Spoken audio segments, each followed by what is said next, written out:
최상병 사망사건 조사 외압 의혹을 수사하는 고위공직자 범죄수사처가 대통령실에 대한 압수수색을 시도했습니다. 하지만 대통령실 측이 압수수색을 승낙하지 않으면서 공수처는 일단 영장 집행을 중지한 뒤 협의를 이어가기로 했습니다. 보도에 김태원 기자입니다. 고위공직자 범죄수사처가 국가안보실과 대통령 비서실에 대한 강제 수사에 나섰습니다. 최상병 사망사건 조사와 관련해 윤석열 전 대통령이 외압을 행사했다는 이른바 VIP 경로설 등을 수사하기 위해서입니다.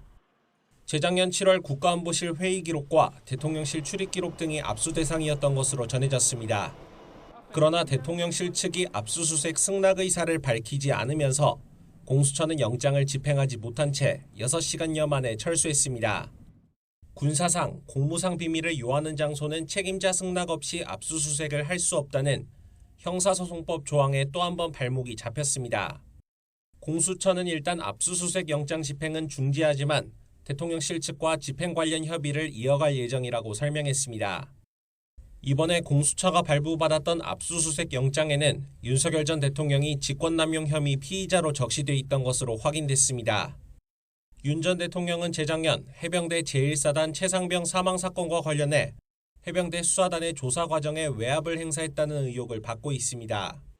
국방부 검찰 수사단이 경찰에 넘길 사건 책임자 범위를 축소하고 이에 반발한 박정훈 당시 수사단장을 항명 혐의로 입건하는 데 영향력을 행사했다는 겁니다. 앞서 공수처는 지난해 윤 전 대통령의 개인 휴대전화 통신 기록을 분석해 이종섭 전 국방부 장관 등 사건 관계자들과 연락을 주고받은 시점 등을 확인하기도 했습니다. 비상계엄 사태로 중단했던 수사를 최근 임성근 전 해병대 1사단장의 휴대전화 포렌식 조사를 시작으로 넉 달여 만에 재개한 공수처. 하지만 대통령실에 대한 첫 번째 압수수색부터 차질이 빚어지면서 수사가 다시 공전할 수 있다는 우려도 나옵니다.